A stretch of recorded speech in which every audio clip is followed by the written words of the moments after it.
It's just starting now, Chairman. Thank you very much. Thank you.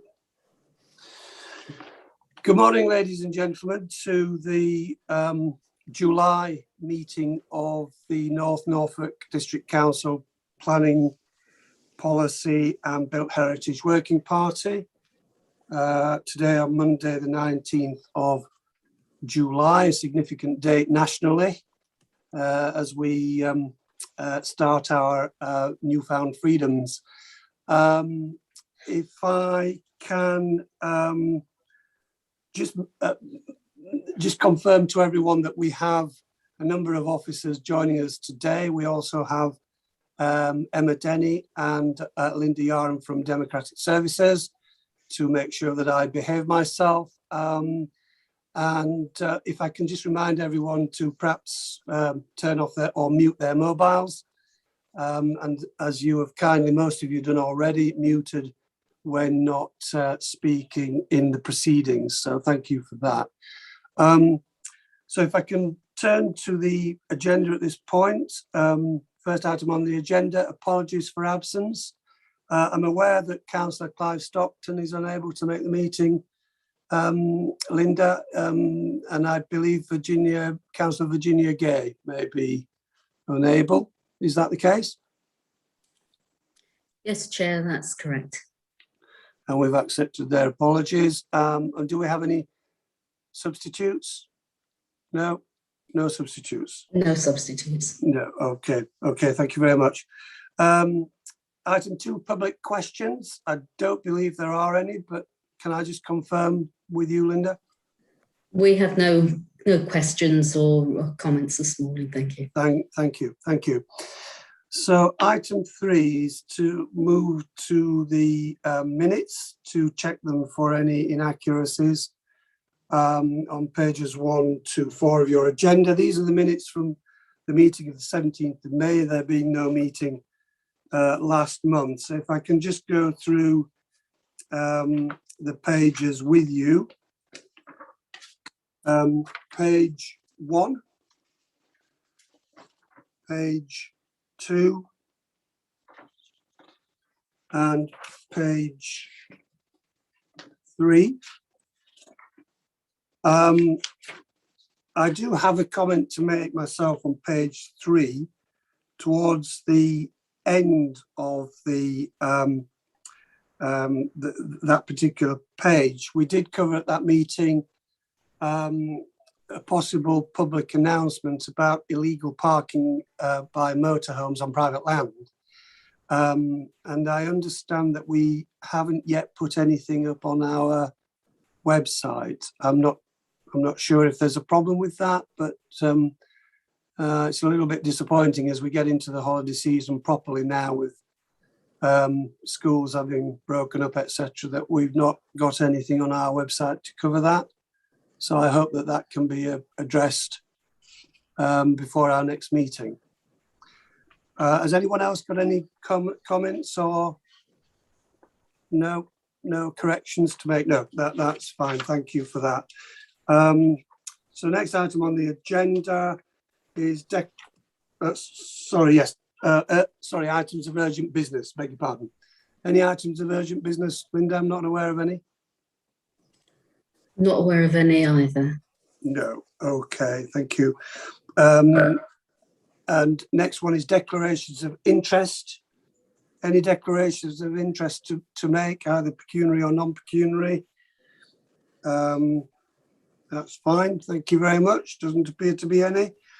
So we move swiftly on to the main part of the agenda. The first item is the local plan update. This is an item for noting progress of the local plan, and I believe that Officer Ian Withington, I nearly demoted you there, Ian, is going to take the stage and present this item for us. Thank you.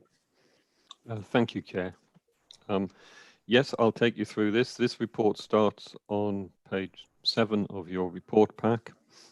I'm going to assume that you've read the report and along with the structure of the intended plan, which is attached in the Appendix 1 to that report.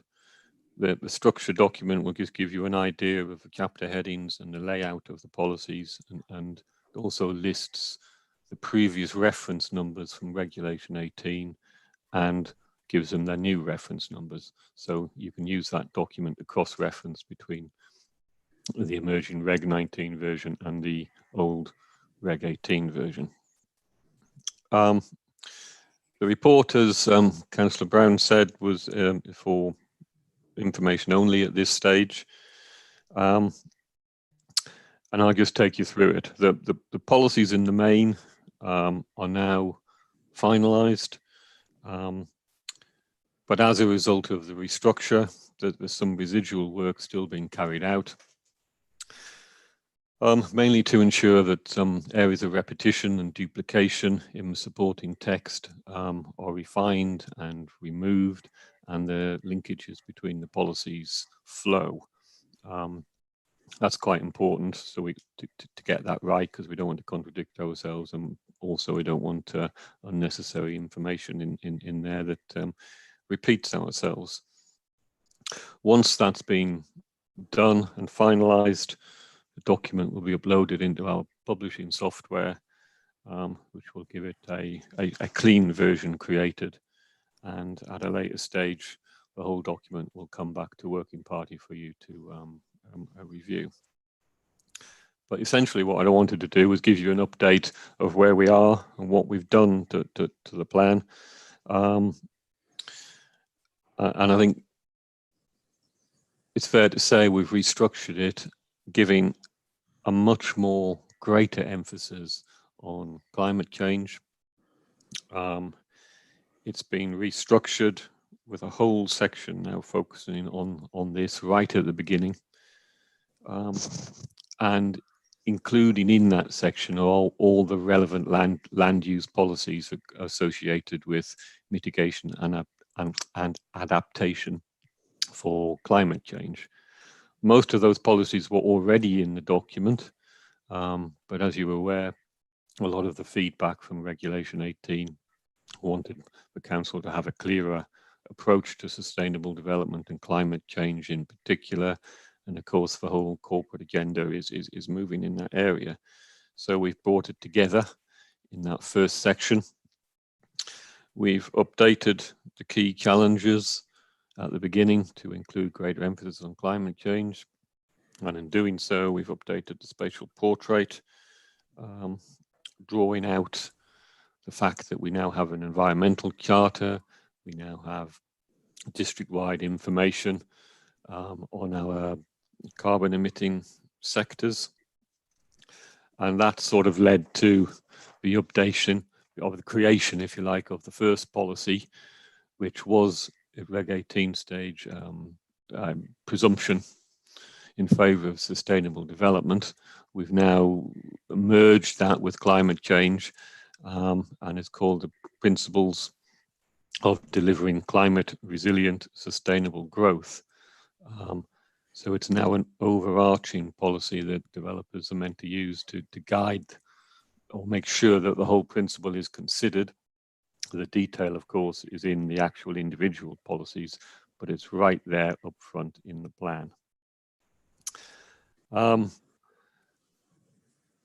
it's very emphasized in this section what planning can do for climate change. It still emphasizes that it cannot do this alone. It is a joint effort, and it is also emphasized that planning can only influence forward-thinking development proposals.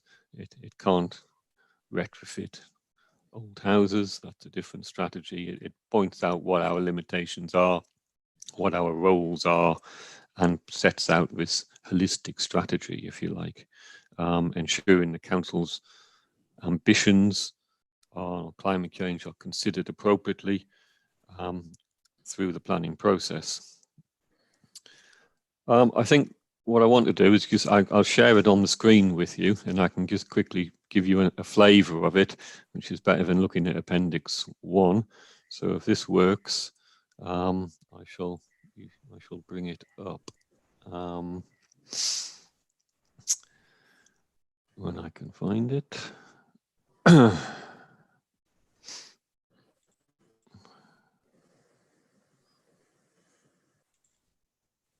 Hopefully you can see that now. Yep. So basically it should be saying the proposed submission version, publication, regulation 19. I am going to flick through this. So apologies if you get whiplash, it's rather big, but I'll stop at the main functions. So at the beginning, we have a sort of local plan process, which the usual documents of what it includes and some flow diagrams to show what the process is. And then we go straight into the spatial portrait vision and objectives. And I'm just going to flick down to where the green text is text we've added in relation to housing stock, district. There's some graphs here on which you won't be able to see properly because of a small scale. I apologise for that. But this is the greenhouse emissions by sector within North Norfolk. And all this allows us then to pull out the key challenges and incorporate climate change into the key challenge of the district, so manage and adapt to climate change, which leads into the plan's objectives and key vision, which haven't changed, but the information now in the plan allows us to put greater emphasis on that. And then this leads into the strategic policies section. So we're starting with delivering climate resilient and sustainable growth. And again, this is where we're emphasizing the key message on climate change and aligning this to the Council's ambition for growth to consider these challenges in land use terms. And the policy I was referring to there, which replaces SD1, is now CC1, delivering climate resilient sustainable growth. And the intention of this is to define in the plan what the council means by sustainable development. So as before, we just had the principles of sustainable development. Now we're saying it's sustainable climate change resilient growth is what we want to see as sustainable growth. And when taken as a whole, the policies in this plan are what we mean. This section is made up of policies which we already had. So it now includes renewable energy. It has water efficiency. It has the sustainable construction policy in, which is calling for reduction in greenhouse gases. It then has the electric vehicle parking in it, requirements around coastal erosion and coastal adaptation. So all the key policies that affect, could be seen to affect land use planning in terms of climate change. So we have our flood risk and surface water drainage policy, which was in the environment section before. That's moved forward. The sustainable transport, the electric vehicle one. The policy I want to stop on is biodiversity net gain. This is a new policy which we've introduced, and it's a policy that links into the environmental charter, and we think it remains reasonable and sensible to include this policy at this time. It essentially calls for a 10% biodiversity net gain on proposals, and it's aligned with the emerging environmental bill, which is coming through Parliament, and we're told should be out this summer. So there's two purposes to including it. One is to make sure that the local plan, when adopted, actually will reflect current government policy, but it's also putting us at the forefront, if you like, of emerging local authorities who are focusing on climate change because it allows us to get this in our plan and make sure that we're all up to speed on what is coming through policy or national policy in any case. But more importantly, it is a sensible response to the climate change emergency declared by the Council, in the sense that development should be respecting the environment and seeking net gain in that biodiversity areas of which it is building upon. It is a brand new policy area, and there will have to be some getting used to this in a sense in the decision-making process and with officers. So we've put it in there essentially because it is the direction of travel and it aligns properly with what we wish to do. The next section, or following on from the climate change, you see we brought the trees and hedgerows in there, and we brought the open space policies into the climate change one as well, along with some various environmental policies, or what policies were in the previous environmental section. But following closely behind that is the spatial strategy policies. So these cover the distribution of development, countryside development, the approach to countryside, and approach to community development. Again, these were all policies we've had before as a working party, but they're consolidated into this section now that clearly show the distribution of development, the infrastructure requirements, the obligations. We've brought into this section a health and well-being section, which consolidates the requirements around open space provision on site and the consideration of health infrastructure. So again, it's much more emphasis on the issues that Working Party wanted elevated in the plan. So they're consolidated together to give us this. I've just stopped on the health and well-being policy there. And open spaces to give us this greater emphasis, if you like, on development should be considering these matters up front.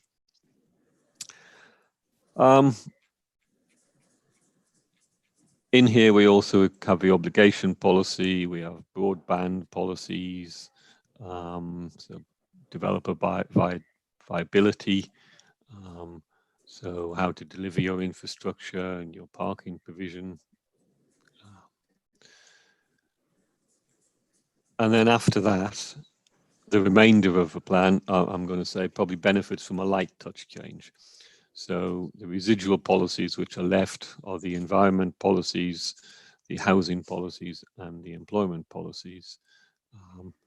They remain, or these sections remain largely unchanged, with the environment section giving consideration to the landscape matters, minor amendments since previous working party of just to ensure that there's alignment between the policies. So because we have a number of open space policies, of biodiversity, there's a little bit of overlap. So we refined them so we can remove that. Excuse me. We then go on to the housing section, which is renamed for delivering sufficient homes. And of course, these policies focus on the numbers to deliver the growth, and they focus on the type and tenure, rural housing approach, affordable housing, etc. And then that flows on to the employment section, again, which is largely unchanged, and it focuses on policies around employment land, the approach to designated and undesignated employment assets, tourism, and retail.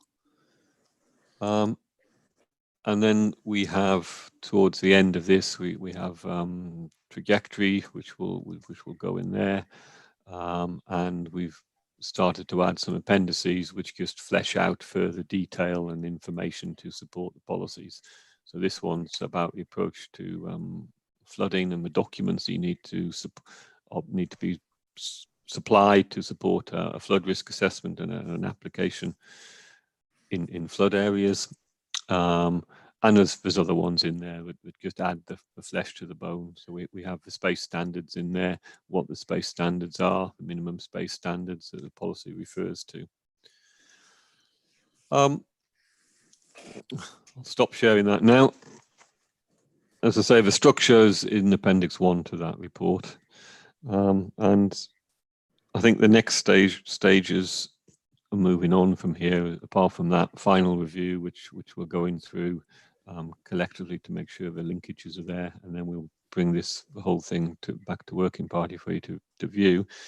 But the next stages of work we're all now working on are the ones that flow off this, which of course is the habitat regulation assessment, the final version of that, the final version of the sustainability appraisal, all which adopt this structure, and the final version of a consultation statement, which details how these policies have changed in relation to our discussions and the feedback that we received at Reg 18. And then, of course, there's some ongoing work to finalise the site allocations, which Mark was going to update you in an item further down the plan. I think I'll stop there and just take any questions if there are any. Thank you, Ian, for that for that walkthrough of the amendments to the local plan. It's encouraging to see that we're putting sustainability, climate change, biodiversity so central in the design of the local plan. I understand on biodiversity net gain that the minimum requirement is 10%. Is it over 30 years? Yes. What's coming through the environmental bill is a requirement, a legislative requirement for 10% enhancement, and a management plan of how that is going to be managed over a 30-year period. Of course, I say there's a learning curve and some technical pieces that go with that, and one of them is obviously a measuring metric in the first place. So in order to deliver a net gain, you have to know what's there in the first place. The government have devised, along with DEFRA, some metrics for sites which list all the criteria and the measurable criteria. There will be, so we'll have to get to grips with that on applications, as will developers. So they measure it, they submit it, they tell us how they're going to achieve that 10%. It can be achieved in various ways through on-site provision. It can also be achieved off-site provision through the purchasing of biodiversity on third-party land. And I think Holcombe have set themselves up for potentially doing some of that. The policy steers as everyone to make sure it's in a hierarchical or sequential approach. So it's on-site, it's a mixture of on-site, off-site, because obviously you want to replace the biodiversity where it happens. But part of that criteria is how's it going to be managed, and of course we don't want that to just be provided and then left to go to rack and ruin. So there's a requirement to demonstrate how it is going to be maintained over that 30-year period and established, of course, and that's in the policy. But it's aligning to the government, if you like, work that's come out of that. Yeah. And are we required to keep a register of approved sites for biodiversity net gain? Is that going to be a requirement on us, or is it at our discretion? I think as a monitoring process of a local plan, we would have to be able to monitor its provision and know where it is and how much has been promised. The actual provision, if the council has land it wishes to be used for biodiversity net gain, it can offer that up to developers. But I don't think we are required in itself to have that as a list, if you like. But I think what will happen will be a sort of third-party market starting to spring up of larger landowners or people who have land that they could set aside for biodiversity net gain as a commercial asset.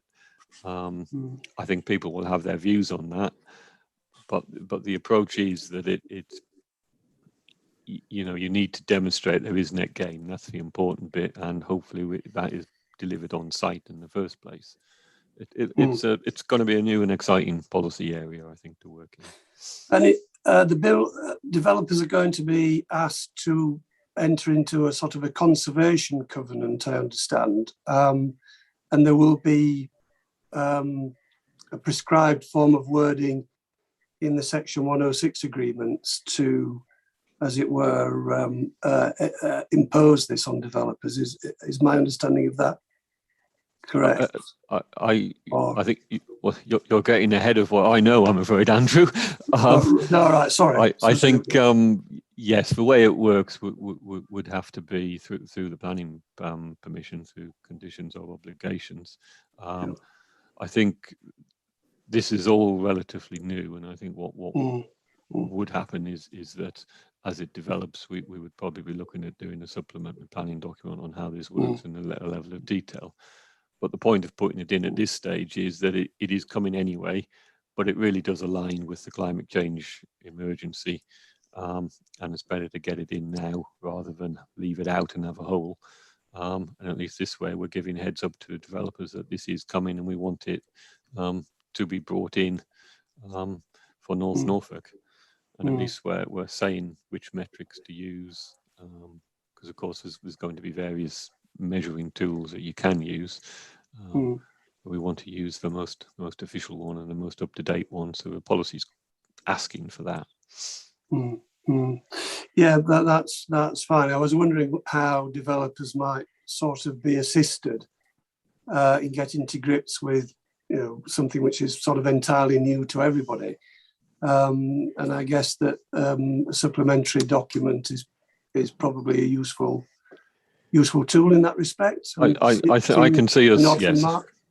Yeah, I can see us going down that route in time.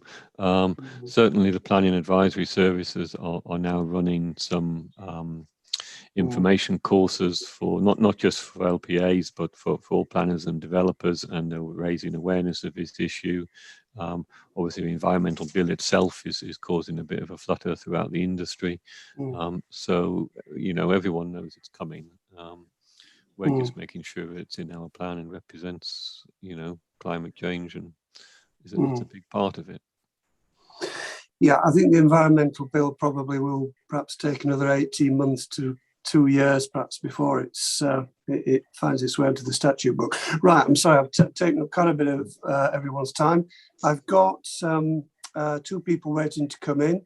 Not surprisingly, the portfolio holder for environment, Councillor Nigel Lloyd, and then Councillor Nigel Dixon. Councillor Nigel Lloyd, over to you. Thank you for that.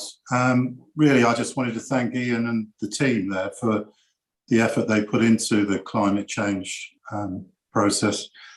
And, you know, with last week's events in West Germany, Austria, and now Africa this morning, I'm reading, massive rainfall events, this is real, and we've got to do something, and I'm really pleased. But what I was going to ask Ian is, I don't want to kick off another piece of work at all, but I just wondered if you had a feel for how this plan compares to others with regard to climate change in particular. I think in terms of other emerging plans, I think we're at the forefront of local planning authorities bringing forward local plans and addressing climate change now, because it is very, very clear that it's in there. In terms of content, more specific content, clearly some local authorities have gone further. I forget which one it is, but I have heard that a local authority is asking for 20, or is it 30% biodiversity net gain. Presumably they have the evidence to back that up. the local evidence on the state of the environment and where it needs to get to. We don't have that information. That is an enormous piece of work. So we couldn't be, I don't see it reasonable or practical to impose a higher target than what's coming out of from the government. We wouldn't be able to substantiate it. In terms of the carbon and the greenhouse gas reduction as well, we are aligned with government policy, if you like, for that reduction to 2050, which is different from the council's own ambition for the 2030, and we've made that distinction before. But again, those events should, if you believe the government, be subsumed into building regulations and come out fairly early on in the life of this plan, in fact this year or early next year. So it should flow with that. But I do believe, by putting this climate change section right at the front, there will probably be only 5, 6, 7 local plans that sort of have this emphasis at this present time, but I'm sure more will follow. That's great to know. Thanks very much, and thanks for the committee for endorsing these measures. That's great. Thank you. Councillor Dixon. Yes, thank you, Mr. Chairman. Good morning, everyone.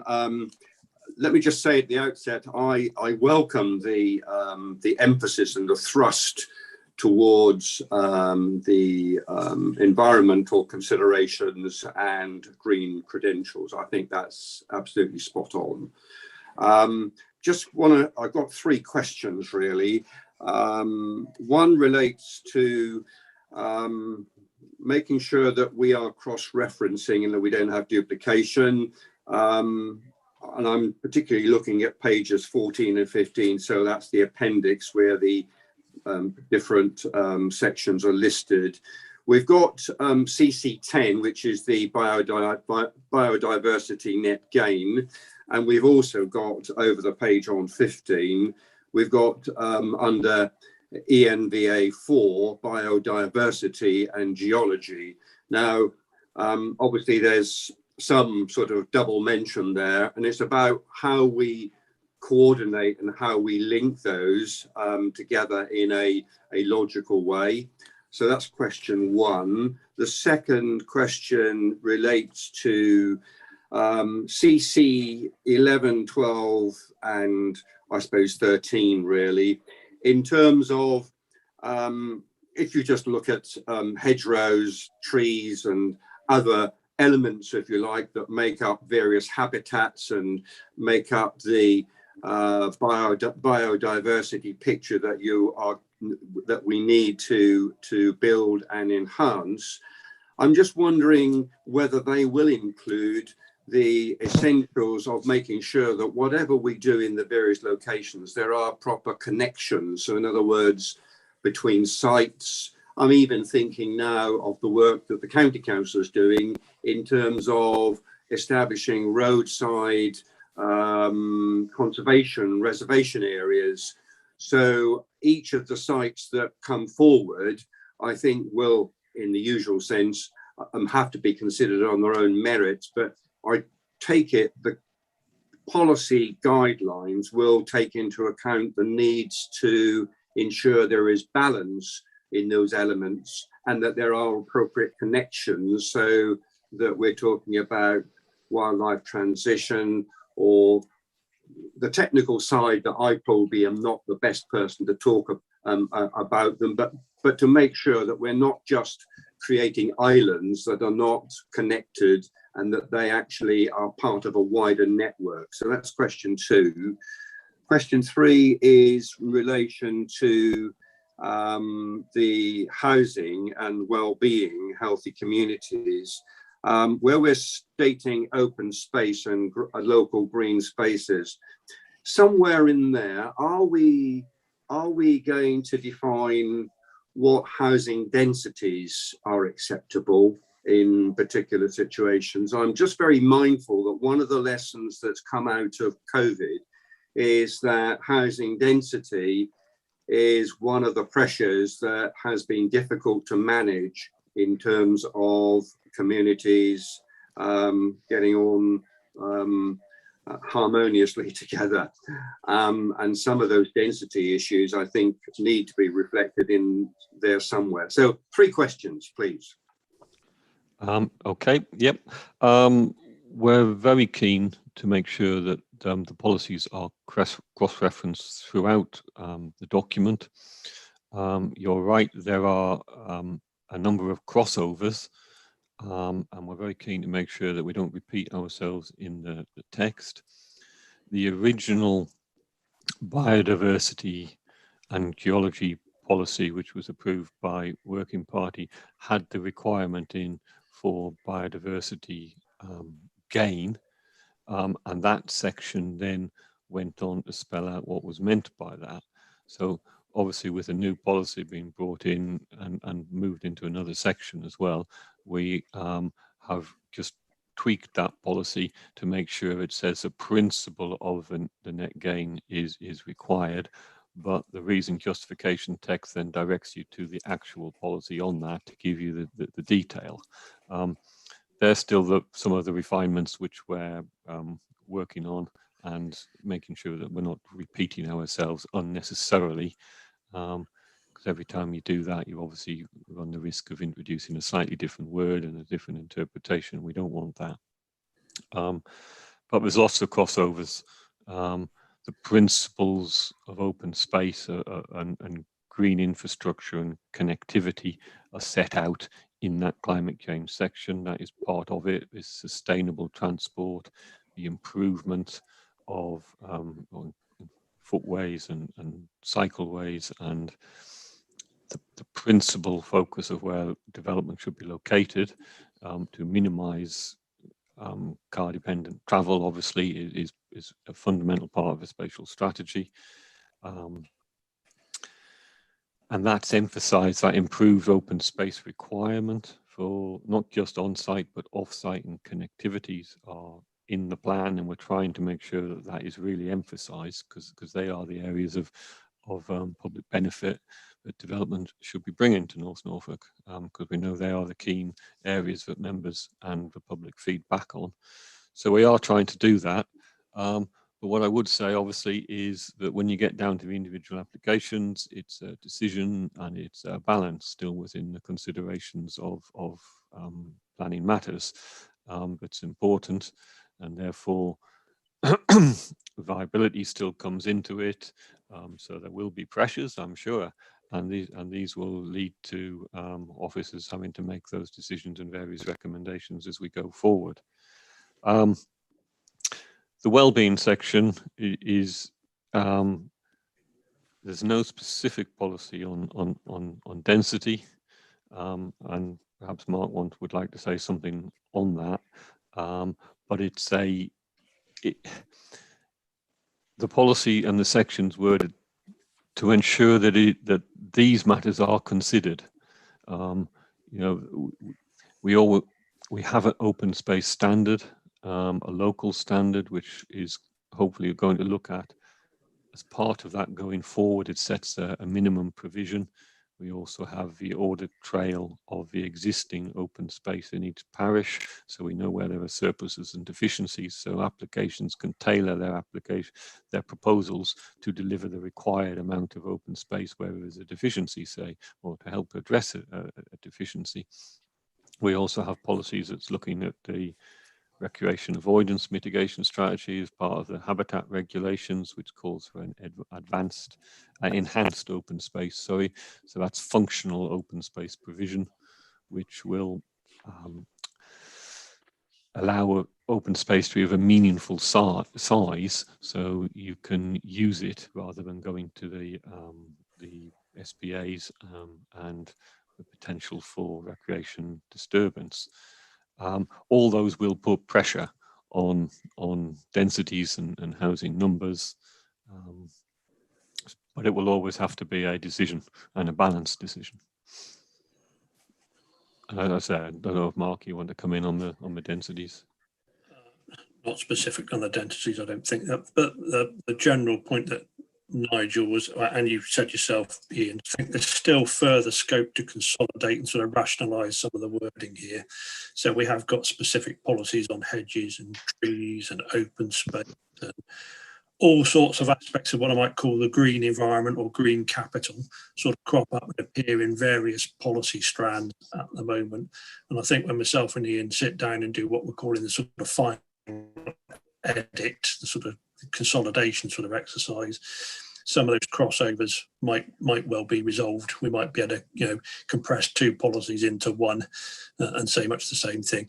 Wouldn't want to do too much of that from this point onwards, because it creates a nightmare for other aspects of work. Every time you remove a policy, it sounds simple. Take a policy out and put it somewhere else. You've got to amend all the background documents, the sustainability appraisal, aspects of the evidence base that we prepared, get very, very complicated to sort of navigate around. So I suspect there might still be a little bit of repetition, but provided the plan is effective, I'm comfortable about a certain amount of repetition, provided that repetition doesn't create confusion. That's the key thing. Make sure people are clear on what we actually require, what we're saying. I made a note of Nigel's word about connectivity. I'm sure that is in there. That whole ethos around connecting green spaces together and green corridors is part of the underlying strategy. I'm sure it's writ large in some of the reason justification of the plan somewhere, but maybe adding that word into a policy here or there would help. What we didn't want to do is table the plan at this meeting and give the opportunity to rewrite the policy. So whilst there are bits and pieces we can revisit and take on board, we're past that point now where we've drafted the policies and we're broadly content with them. But odd bits and pieces, I think that's fine. Which relates to one final thing I was going to say, when we bring the plan back next month, hopefully, we will do this sort of risk assessment and go through the plan a bit more sort of thoroughly and pick up on some of these issues that have perhaps been raised. We're going to put the plan in front of you and say, are you now content for us to consult on this? So there will be a process at the end of this officer editing process that we're doing for you to have a look at it, read through it, see the final document, and then sort of put that sort of polish that sort of final touch on it before it goes out to consultation. I can't remember the other points that were raised, to be honest with you, but yeah, I think the green infrastructure section in particular is one that's been a bit difficult because it's a cross-cutting issue that cuts across all sorts of different policy areas, and it does crop up in several places in the plan. So we'll have a think about how we might be able to consolidate some of that without rewriting the whole thing from scratch, because Ian's hair will fall out. He's still got some of that one cut off. Does that answer your questions, Councillor Dixon? Thank you very much for that. Councillor Pearce, you've been waiting patiently to take the stage. There you go. First, thank you, Mr. Chairman. First of all, I did lose contact. The internet connection went for about 5 or 7 minutes, so I didn't wish to think that I got fed up and cut off. I did try and get back in, so what I missed, hopefully I can pick up on. My questions really are come somewhat related to what my predecessor just said. I was looking at the spatial strategy. First of all, I will say that the green agenda is spot on. It's right. International events have confirmed that, and obviously they're going to increase. So there is no objection on the policy and on its aims. But bearing in mind what's happening with local plans, etc., housing density, you've got to space the houses out, take up more spaces. You've got to be, more biodiversity with types of structure, with types of construction and design, of which Councillor Dixon and yourself and our planning officers have already sampled out this morning. But that also then will fly in to the confrontation with our policy of protecting our heritage and protecting our environment, because we're going to have to take up more areas that we may well be designated to protect by Constitution. So I can see, I don't want to put a picture of Armageddon, but I can see lots of conflicts coming, because what we've got, we want to keep, but at the same time, we have a growing population, more want to come here, and it's all part of what's been wrapped up here, but the more people that come here, the less green we're going to have on an individual basis, and unless we can get these policies right. So obviously, maybe it's over to our planners here and their officers, but I can see a lot of potential, bearing in mind that you've talked about here going into the countryside to build, etc. It all comes in to where those two areas are. There could be of conflict and probably will be of conflict in the future. Yes, thank you, Councillor Pearce. Yes, I think we should be mindful that perhaps to expect our planners to save the planet is perhaps something slightly above their pay grade, but I'm sure that they will cope with the responsibility. I just want to just make a final point, and that is, it's a very minor point in a way, and that is at the end of the actual appendix, there's a mention of a glossary. So what Yes. I assume, Ian, that you will be including a very extensive interpretation of acronyms and abbreviations. And I have an example that I would like assistance with in section 3 on page 10, line 4, GIS layers. Can I have a translation, please? Oh, in my report, that's the geographical information system that the council uses. So, so that is what you log on to when you look at the policies map, the flood areas, etc. Sorry, yes, that's a term I haven't defined. Yeah. Yes, there's going to be an extensive glossary. Yeah, so the intention, I think, Chair, when we write the final plan, words that have a specific meaning and require a definition will go into the glossary, and there'll be extensive use of footnotes both in the supporting text and in the policies themselves, because we do use terminology that has a specific meaning. The classic one, which always comes up, is countryside. People use countryside in two ways. They use it as a descriptive term to describe something being rural and in the countryside. Planners use it as the countryside policy area, which has a specific policy function in terms of how we limit development in a policy area. One is capitalised with a big C and the other is not capitalised with a small c. And because it has a specific meaning in our document, we will probably put it in bold, and it will go into the glossary, and we will describe countryside as a specific policy area defined on the proposals map where policies limit the types of development that can take place. We're a little bit lazy in the use of language and assume that everybody knows what we're talking about, and the plan clearly needs to define things precisely, because otherwise we'll be arguing about it when future planning applications come in and we're trying to defend appeals. You know, what did that word actually mean? Another process that myself and Ian will have to do is go through, cover to cover and define terms where they've got specific meanings and ensure consistency throughout, because the plan's been drafted by 5, 6, 7 people. There are slight changes in sort of terminology and language. We'd like the thing to read as if one person's written it, who can put a decent sentence together, basically. Hope. That rules me out then. Right, well, thank you, gentlemen. I think that this item is just for noting, so I take it we don't need to have a vote. Linda, is that correct? Yes, that's correct. It's just for right. But something that I did neglect to have a vote on was the approval of the minutes. So I do apologise in my enthusiasm to get to the local plan update report from Ian. Can I ask for a member to approve the minutes of the last meeting in May? Councillor Fisher, and seconded Councillor Heinrich. Thank you very much. Thank you. My apologies for that.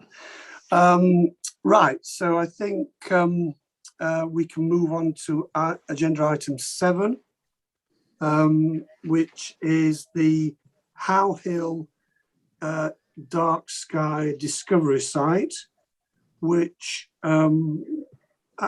is this in Ludham? Can anyone perhaps put a confirmation? Yes, Councillor Dixon has very kindly helped me out on that. So this is, I'm not sure whether it's Kathy or yourself, Ian, who is presenting this myself. item. Is it yourself? Myself, yeah. So over to you, Ian. Thank you. Oh, thank you. Again, I'll just be very brief. This starts on page 17 of the report pack, and in the appendix is actually an assessment for dark sky discovery site nomination. It's brought to us as a request from the Broads Authority, actually, who are seeking our support for a community initiative to designate How Hill or part of How Hill as a dark sky discovery site. I should say, since the report was published, the Broads have slightly changed the area they are nominating to just be the main viewing area on the map, which I just see what page it's on. On page 29 of the report pack, you'll see there's a main viewing area, and there were 2 potential other areas close to the River Ant and another one that they've now been removed from the application because the Broads have considered those a little bit not meeting the standards, basically. Essentially, though, the Broads are seeking our support for the nomination. A dark sky discovery site is an area of land that can be advertised as places where people can go and discover the night sky. So they have to be away from local light sources. They're usually very remote areas, but they have to be accessible areas and up to with proper footpaths, proper parking, and be accessible by up to 30 people. So I think the assessment for that is, as I say, is attached to this report. It's not my assessment or Kathy's, but we've both reviewed this. In our report on page of section 2.3 to 2.5, we indicate our support for it. Essentially, it aligns with the landscape character assessment for that area, where dark skies are an asset for the landscape or valued characteristics of that landscape. So as officers, we would recommend, as a council, we support that, and that's what I'm seeking you to endorse. Yes, thank you for that. I just had a slight concern about accessibility in terms of in the safety audit. I think this is point number 6 in the appendix on page 21. It refers to antisocial behaviour. What measures do we have on this particular car park site, for example, to prevent motorhomes camping overnight without authority, to go back to an earlier theme, or travellers, or general antisocial behaviour? Do we have any control measures in place as regards access to the car park? Is it privately owned or run by ourselves? Privately owned, is it? I actually don't know the answer to that.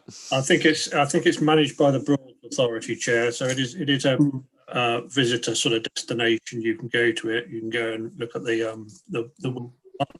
and it's got a can't remember. Remind me the name of the little cottage there. That's Toad Hole. Yeah, sort of heritage cottage, and you can walk around the grounds. The car park, I think, is sort of quasi-managed. I think largely, their presence on the site. What I'd suggest you do, though, Chair, is if you're concerned about that, we just flag that in our response to the Broads Authority. I think moving towards supporting the designation, but just in our support, if we could say, members were or raised issues in relation to ongoing security in relation to car parking on the site. And that'll be for the Broads Authority to resolve should they proceed with the application and get the site designated. It's a pretty remote location, and if there's any antisocial behaviour, I imagine it would already happen, to be honest with you. I suspect just inviting people to come with their telescopes who are going to come in managed groups to the site is not going to make the situation any worse than currently exists. And I'm not local. I've been there a few. To be honest with you, it's a very pleasant rural sort of backwater, and I'd be very surprised if there's any antisocial behaviour problems currently. We're not talking about the edge of town.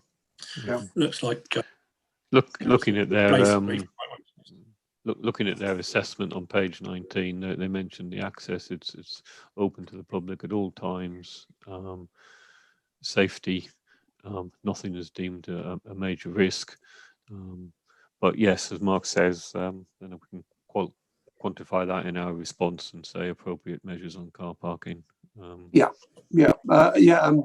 happy with that. Well, members will have experienced in development committee my enthusiasm for dark skies. We have just the two at Wiverton Downs and High Kelling. So I enthusiastically give my support to this proposal, and in so doing, I will open it up to the floor. We have Councillor John Toy and Councillor Harry Blathwaite. Councillor Toy. And be Andrew afterwards, third. Okay, thank you, Pauline. Yeah. Thank you, Chair. Again, happy to support this, and the in principle, as we say, just a couple of points. Just you may be able to answer, and if not, just to take forward. It's about disabled access this time, where it says in your report that they remove the viewing areas near the cottage and the river, but in the disabled access on page 19, it says that, and they could even park near Toad Hall Cottage, which is the disabled part for visitors, and that seems a bit contradictory. So will disabled visitors still be able to go there, but will that be designated dark skies? There's kind of just a bit of a contradiction there that I think for disabled access, we should be clearer about disabled access. And the only other little bit was in 2.1 on page 18, it says that the progress needs to be supported by local authorities and the community. I see the parish councils involved, but I don't see any evidence of consultation if that's necessary to get this. But so just a couple of comments there to make, really, which I don't know if you're about to resolve now, but thank you. Thank you, Councillor Toy. Do you want to come back on that, Ian? All I can say is the Broads have asked us whether we are prepared to support it. It's been brought to them by members of the community, and the Broads are seeking our support. They're also then seeking the parish council's support. I don't believe the Broads will go out for a wider consultation, but again, it is something that we could ask them to consider if they felt it was necessary. But I would have thought the parish council would be representing their community on this. Yeah, and then just the disabled access as well. Just the disabled access, I believe, what's changed is the viewing areas. So the car parking facilities still remain, but what is just saying that the area to be nominated is just the main viewing area rather than other areas. Again, I can ask the question, subject to a guarantee of appropriate disabled access to the main viewing. I'm afraid I don't know the site in any detail to answer that question.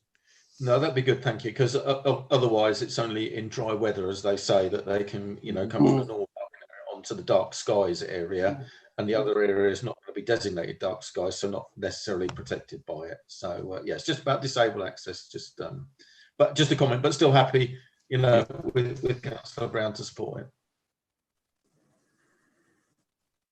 Yes, thank you for that. Councillor Blathwaite, over to you. Yeah, just as a representative of the North Norfolk District Council on the BA, I'm very glad you are supporting this. Just to answer some of the questions, I actually rode the mechanical roller on that car park. I assure you it's very robust and will take a wheelchair quite happily. What doesn't come out in this report is that How Hill is an educational establishment for residential school parties. So it is occupied in normal times pretty much all the time, and that leads to overseeing security on the car park regarding antisocial behaviour. Also, one of the main points of access to this site will be from the river. So there is also river access and the car parking access. So if it proves overpopular, which I doubt, if it will be any more popular than it is already, that will help traffic flow. And I, as a member of the BA, I welcome your support on this, and the How Hill Trust, who are substantially behind this, would also welcome your support. Thank you very much. Thank you, Councillor Blathwaite. Councillor Grove-Jones. Yes, no, I haven't got much to say, just that it is a local attraction to both Harry and myself in our areas. It is very well supervised. The director for the How Hill establishment was one of our district councillors not so long ago, and the whole site is run very efficiently. I think we must be aware that if people are going to view at night, it does say in this document that there will always be problems with rabbit holes, etc., etc. So people must be aware that if you're going to cross open spaces, it's likely you could fall. People always expect everything to be tarmacked over and made absolutely smooth, but it just can't be. It can't be. It's an open area, beautiful site, and I absolutely thoroughly endorse it. That's all. Thank you for that. Are there any other questions or comments before we move to, I presume we do need to move to a vote on this, Linda, to confirm? Yes, I think we will. Do you want to come in, Linda? Yes, that's correct. We need a vote. We need a vote. Yeah. Recommend. Well, I'll move to that now, unless there are any other questions or comments. Councillor Toy? I'm happy to propose, Chairman. Thank you very much. And do I have a seconder? Councillor Heinrich. Thank you very much. So all those in favour, will you please raise your hands?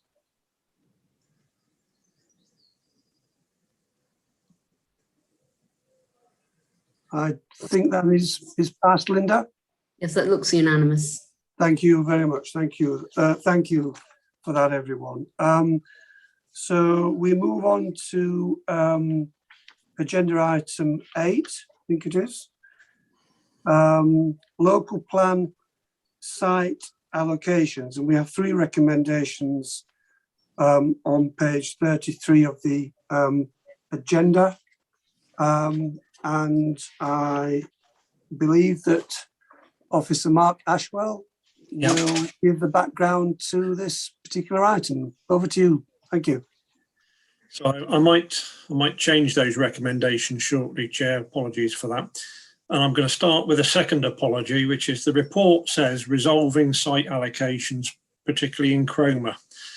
And then if you read the report, it doesn't do anything of the sort. It still suggests that there's continuing work to be done around choices. And that's because when I sat down with a blank sheet of paper to write it, not knowing what I was going to write, I had an expectation I might actually come to a firm recommendation one way or the other, and then didn't. So I should have perhaps changed the title, and apologies particularly for the Cromer member. I think it did cause some concern locally and set hairs running about what I was actually recommending and why the papers were there at all.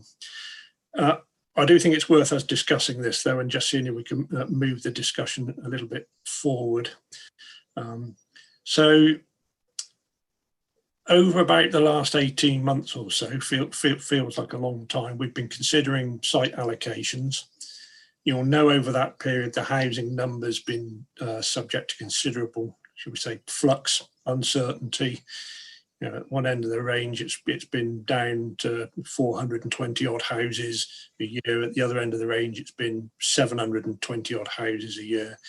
It's been extremely difficult in that context, preparing a plan sensibly. It's just, it seems like every month I'm reporting back to you different housing numbers, different targets. We're now getting to the point, as Ian said earlier on, in relation to the policy work we've been doing, where we're going to submit the plan and we need to finalise things. And there are about 3 or 4, I think probably only 3 actually, resolutions to make in relation to site allocation. So you've looked all around the district, you've largely signed off all of the proposed allocations, and the only real remaining issues relate to the ones which are on the agenda papers. So on page 33, I'm going to cover the first 2 very quickly, I think. At Fakenham, you have actually previously resolved to include a site behind the Shell petrol filling station on the Swaffham Road roundabout there. You resolved to include that site, subject to access issues being resolved. Those access issues have been resolved. So actually there's no need for you to reach a further decision today, because you've actually made the in-principle decision to allocate that site. Technically, we're satisfied on the access front. For good order, when we get to the recommendation, if you wanted to repeat what you previously resolved to do, that would perhaps keep the paperwork all up together. That's the final site in Fakenham. I say in Fakenham, it's actually in Sculthorpe, but it's the final site. Would resolve the site allocations in Fakenham. We can get on and proceed and finalise that bit of the plan. So I think that's pretty straightforward, that one. At Holt, again, I think this is now straightforward. Very early on in preparing the Regulation 18 plan, you'll recall that the Gladman site, the site off of Edinburgh Road, where we were proposing housing and a school site, that actually appeared in an early version of our draft plan. Then the Development Committee refused planning permission on that site, so we removed it from the draft plan. So it was in and then it was out. And then that refusal of the planning application was subject to an appeal, and the appeal inspector has now granted planning permission. I'll talk a little bit about that in a minute. But as a consequence of that sequence of events, because the Gladman site now has planning permission, it does not need to appear in the local plan. It's now a commitment, and that resolves the housing targets in Holt, and also sorts out the location of a school in Holt. Had the appeal decision gone the other way, had the appeal been dismissed, then the local plan would have faced the challenge of trying to find a replacement site for both housing and a school site, and that would have given us a headache and delayed plan preparation, I think, quite a bit. Some people would be disappointed with the decision. From a local plan point of view, it's actually rather streamlined the process, because it now means that we have sufficient sites in Holt. We've resolved the school site issue, and there are no further decisions to be made. So that's good. The other really important thing in the Holt appeal decision is that was a vehicle for debate around the housing target in North Norfolk.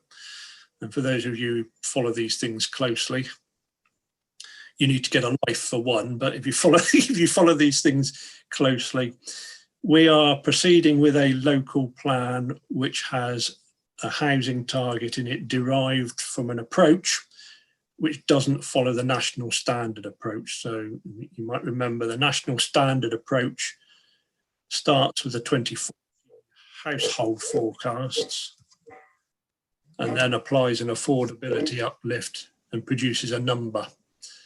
And that number, if you followed the national approach in North Norfolk, would be 560 dwellings a year or something of that order. For a long time, North Norfolk's been arguing that the 2014 household forecasts are wrong in the district. They predict higher levels of growth than will actually happen.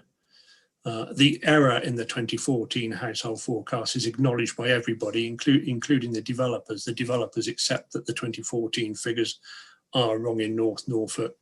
What the argument is about when we go to appeal on these things is, why are they wrong? And is this scale of the wrongness big enough to really worry about? Those are the issues that sort of get rehearsed through appeals. Anyway, the long and short of it is the Holt inspector agrees with the local authority that the 2014 figures are wrong. the scale of how wrong they are is important and should be addressed, and that the local evidence that we use to justify a lower number is correct. So we use the 2016 household forecasts, which don't have the same error in them. That, at the stroke of a pen, gives us a great deal of confidence going into the local plan that we can set a local plan examination, that we can set a housing target at around about 480 dwellings a year rather than 560 dwellings a year. And you'll twig that, you know, another 100 houses a year is a big difference for a plan that covers a 20-year plan period. It's sort of 2,000 houses. So although the local plan inspector will look at that issue again and will be encouraged by lots of house builders and others to push the housing target as high as they can conceivably try and get it, we've now won that argument at, I think, 3 successive public inquiries, and increasingly confident that we stand a good chance of winning that argument through the local plan inquiry. The reason why I'm saying all of that is because it has a bearing in relation to what I'm going to say about Chroma shortly. So if we start with the housing target at 480 dwellings a year, which is what appears in the draft plan, that produces a requirement over the plan period for 9,600 dwellings. And the plan you've produced so far has got about 11,500 dwellings in it. So a lot of what I'm going to describe as headroom. So the minimum requirement is 9,600, but we've produced a plan that's got 11,500 in it, you know, nearly 2,000 dwellings more. That headroom is going to be critically important to defending the plan for a number of reasons. The first thing is plans express housing numbers as minimums, minimum targets. They're not maximums, they're not ceilings, they are the least you could get away with. So at 480, that is the least you can get away with. And inspectors always require a delivery buffer. So if you had a target of 460 and you produced a plan of 460, you could expect to be in trouble through the examination, because the inspector will say you've got no headroom in the plan whatsoever, there's no buffer in here, you've set the target at the absolute minimum, you've tried to produce a plan to deliver the absolute minimum, you should have at least a, you know, some sort of buffer in there. And typically inspectors look for 10%, depending on local circumstances. So we won't be able to produce a plan for 460 and hope to get it past the examiner. That's the first starting point. It's also really important to understand that quite a significant proportion of what's in the plan, which has got an end date of 2036, won't be delivered by 2036.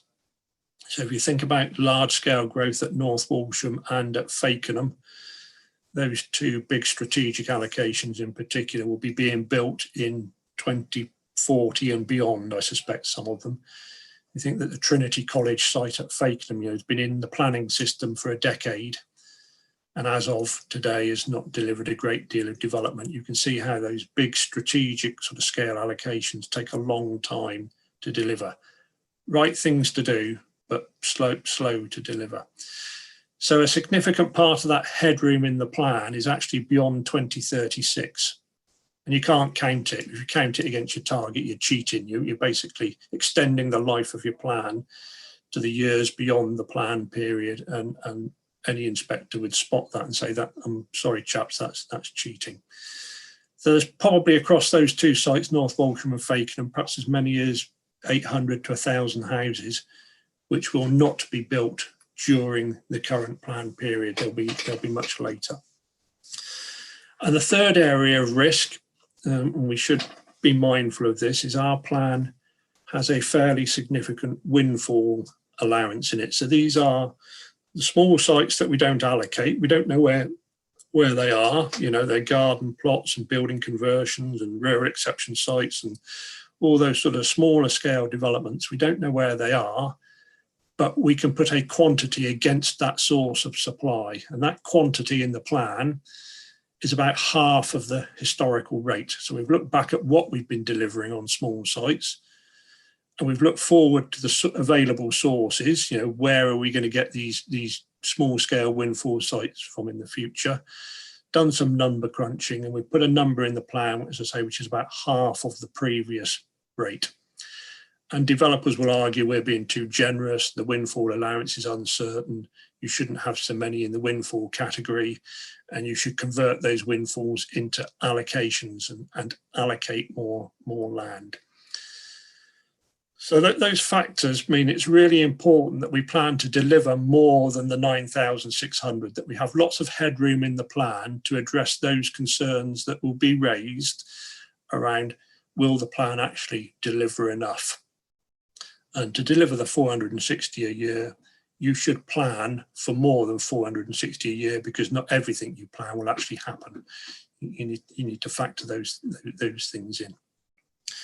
So getting around to that, how that impacts on Cromer. Cromer is one of 3 large growth towns in the plan: Fakenham, North Walsham and Cromer.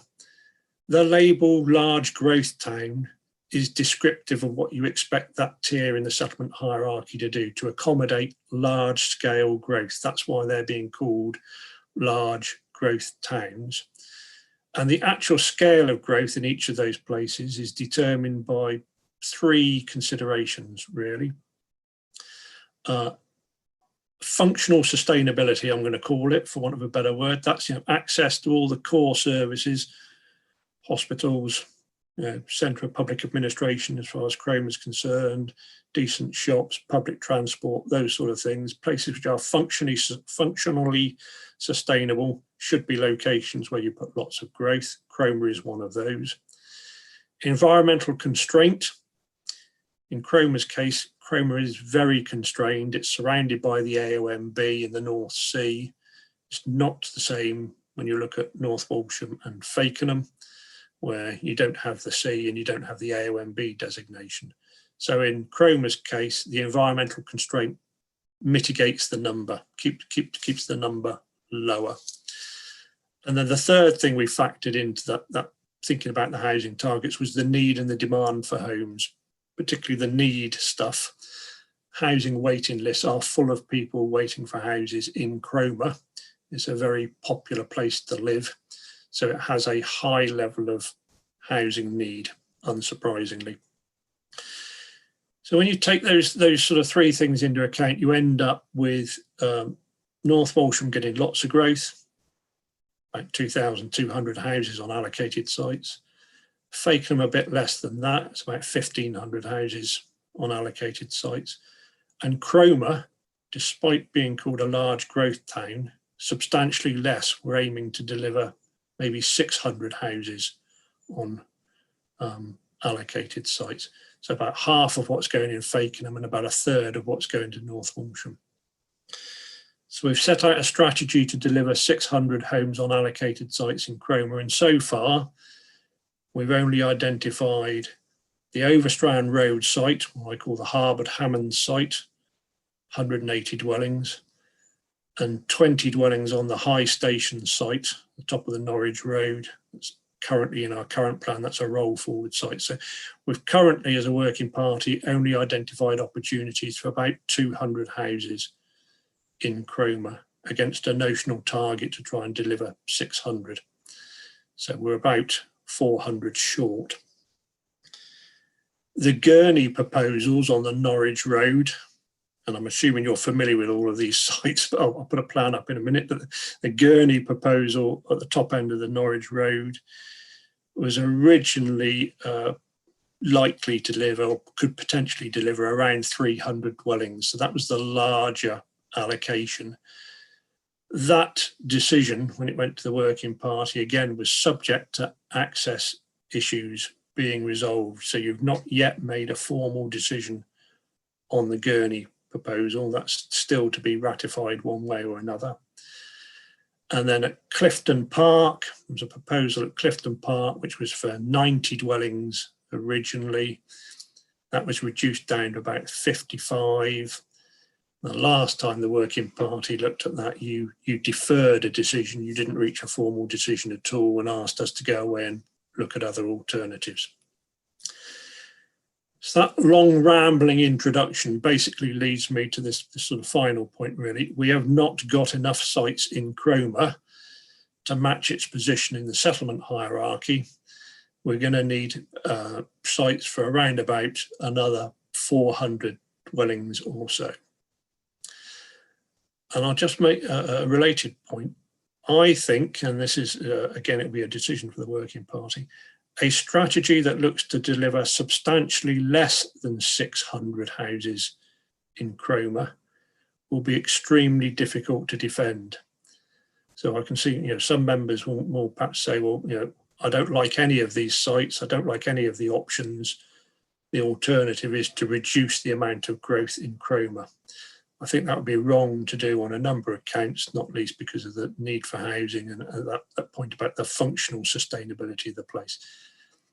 There's no denying finding sites is difficult. The AONB designation is particularly problematic. National advice says no significant development in the AONB when alternatives are available. The Clifton Park site is not in the AONB, so by right should get a head start over other site options merely because it's not in the AONB, but nevertheless is visually prominent and people do argue about its landscape value. So having sort of rehearsed all of that, I've then fudged the recommendation and essentially said, give officers some more time to go away and have a think about these things, but with a specific view to looking at an enlarged allocation on the Gurney site at the top end of the Norwich Road.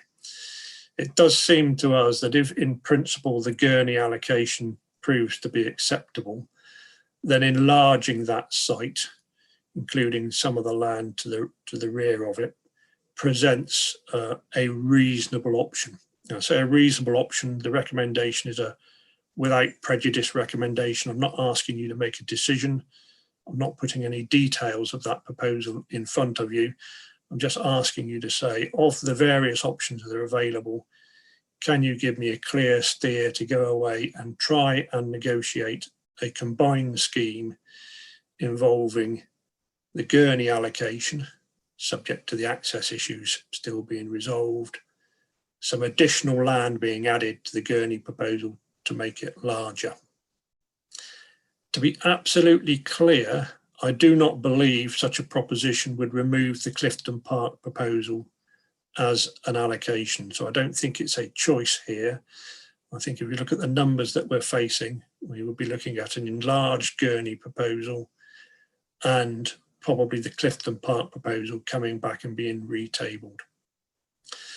I'm going to shut up in a minute. One last point that's just I think I ought to mention is none of the representatives of those sites are at the Working Party meeting, and several of them would like the opportunity to speak when this item is finally tabled. So what I don't expect the Working Party to do, and what I'm not asking you to do, is make decisions. I'm not asking you to make a decision on Clifton Park. I'm not asking you to make a decision on the Gurney proposal either. I'm just asking you to give authorities, the officers authority, and in doing so a bit more leverage to commence negotiations in a bit more of a formal way with Gurney and the adjacent landowner to see whether there's a prospect of an enlarged scheme that can be delivered there, which will largely depend on whether access constraints can be resolved. And we're not quite there yet. I think it's probably prudent for me to stop there because I've said a lot and take any questions. Thank you, Mark. Thank you very much for taking us through that in clear detail. Can I just ask about the Roughton Road site? We're saying that unless there's direct access to the Norwich Road, that doesn't seem to have any legs to it. Okay. Is there not grant funding from Homes England to resolve infrastructure issues to free up sites? Right. Would that apply to Roughton Road? Okay, so the Roughton Road issue, so those of you who know the town, Roughton Road is used by those people with a bit of local knowledge as a bit of an escape route when the town's congested. People go up the Roughton Road and go up towards Felbrig and then off towards North Walsham and elsewhere. development which is accessed directly onto the Reighton Road, the Highway Authority will tell you a significant proportion, or a proportion, will turn up the Reighton Road and go towards Felbrig. Anybody that comes out of the Felbrig Road junction up by the Scout HQ there will know it's like taking your life in your hands. Visibility to the right oncoming traffic is extremely restricted. And it's one of those where you sort of put your foot down and hope for the best, that you're not going to be tailgated by somebody coming around the corner. The amount of land available within the public highway to produce any meaningful improvements to that junction is extremely limited. So that's the first thing, that the visibility is so restricted that any significant increase in traffic there, that's what the Highway Authority are currently saying, would be unacceptable.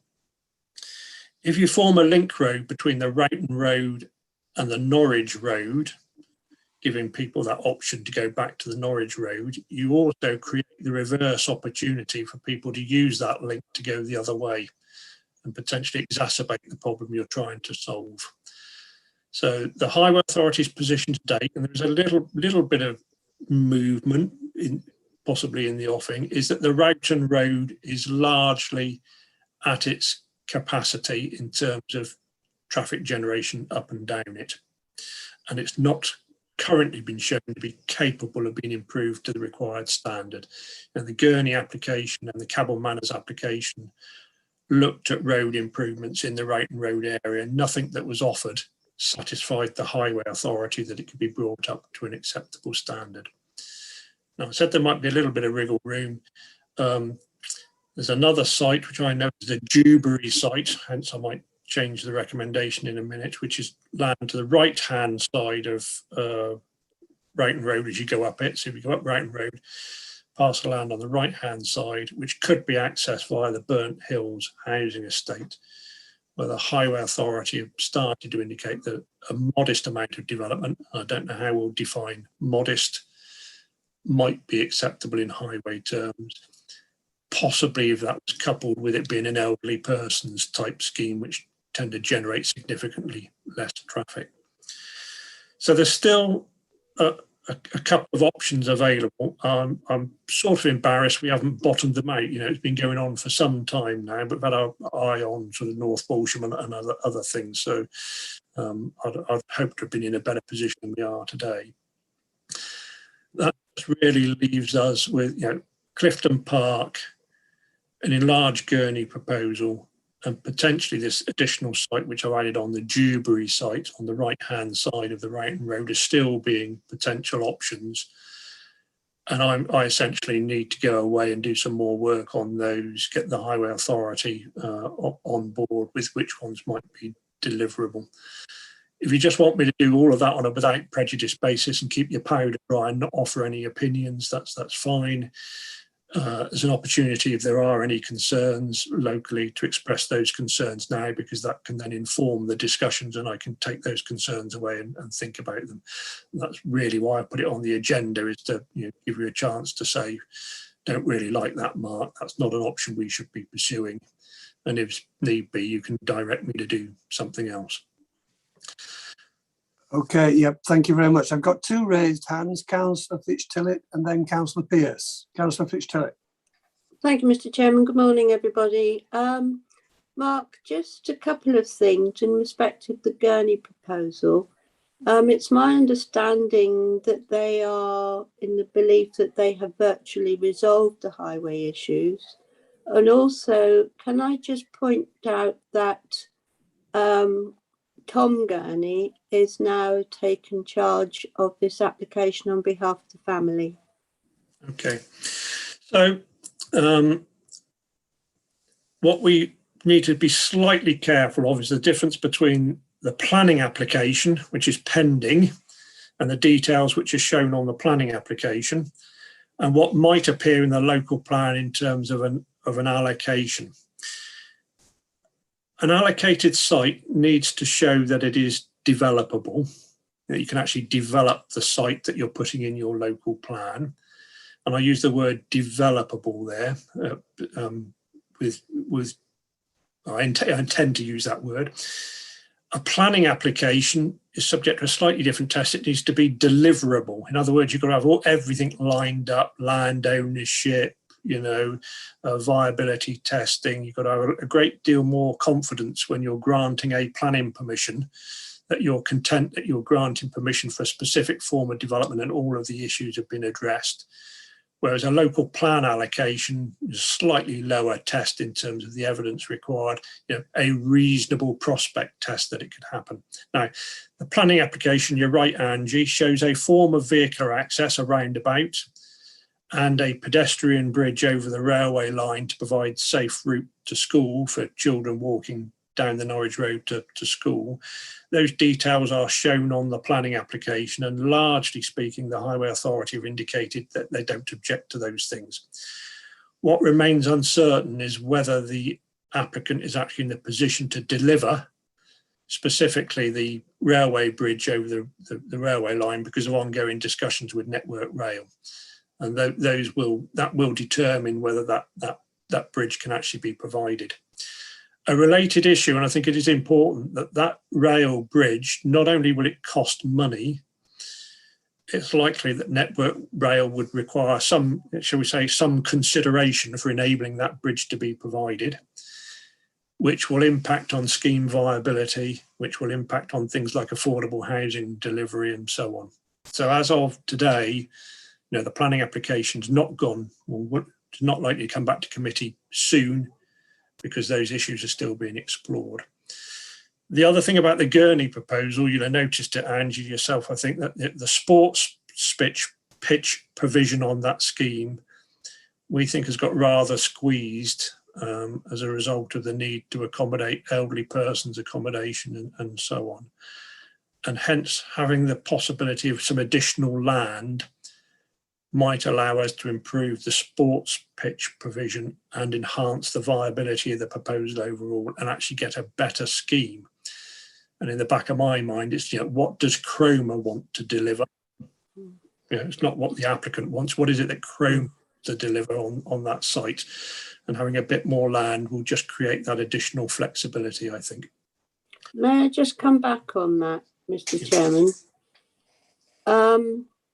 More land for housing, is that going to encroach on the AONB? Because the original Cabell Manors suggestion was withdrawn because of its effect on the AONB.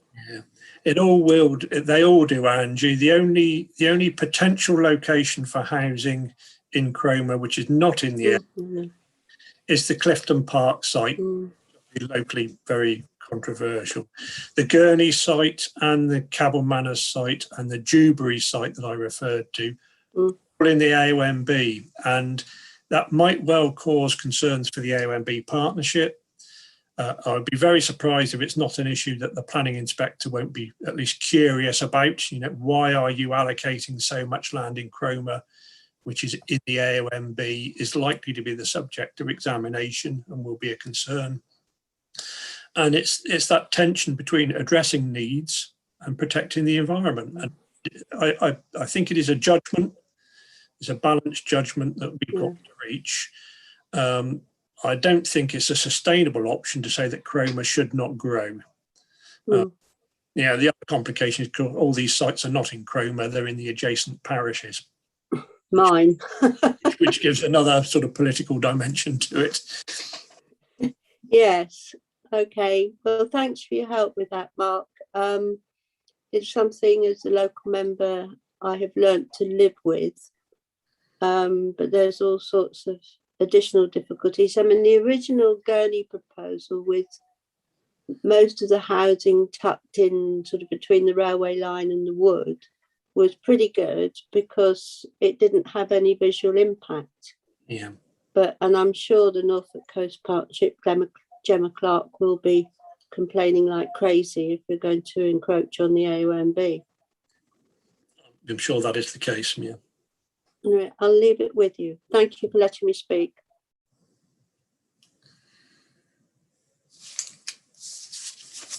Sorry, I'll mute myself. Can I bring in Councillor Pearce? Thank you, Mr. Chairman, and thank you for your appraisal, Mark. You're very well aware of my deliberations with you as regards the Gurney site, and obviously coming down Roughton Road, which, you know, it isn't sustainable for any major increase in traffic. We know that. And actually, I was talking to Steve Blatch about that some 5 years ago when various reports apparently disappeared from the highways from that time. The Norwich Road is the right access, and I do think if this can be sorted, I think there is a very grudging acceptance that something is going to have to go on to what you call the Gurney application. But if we're going to lose the access for the bridge, and then you said you're going to impact on affordable housing, which could also mean rentable, it seems that you're hitting the very people that we are trying to alleviate the massive problems that we've got around Cromer. So that obviously just one of the issues that it's got to be undertaken. And I come back to my previous comment about one of the previous items on the agenda today about looking at our green agenda, looking at our area of national beauty, our protecting of our heritage. Maybe it wasn't answered then, and maybe it be answered a little bit now. I mean, this has got to be sorted, and here is a prime example of what I said as regards my previous discussion or point of order, if that's what we're going to do it. This really needs to be sorted, and at the moment, with the restrictions that are around Cromer, the AONB, the coast, etc., you know, I understand we've got to grow, but these issues have got to be sorted primarily if we still want to deliver the housing and that green agenda. And I think at the moment we can't make any decisions because, you know, the Cabell Manors site as well, you know, we've already said that would effectively join Cromer with as one big mass area. And don't forget, later this week, I'm having to have a conversation because of objectives I've got to development of 30 houses down Back Lane, which is the other end of Roughton. So Roughton, you know, has got it's not declaration of UDI, but it's very sandbags and shovels at the moment because it seems it's going to be squashed into becoming part of Cromer with no green area to differentiate between both the towns. And yet we can go the other side of Cromer and there is severe reticence to put a bit of infill in between between East Runton and Cromer. And let's all dump it this side. We can't do that.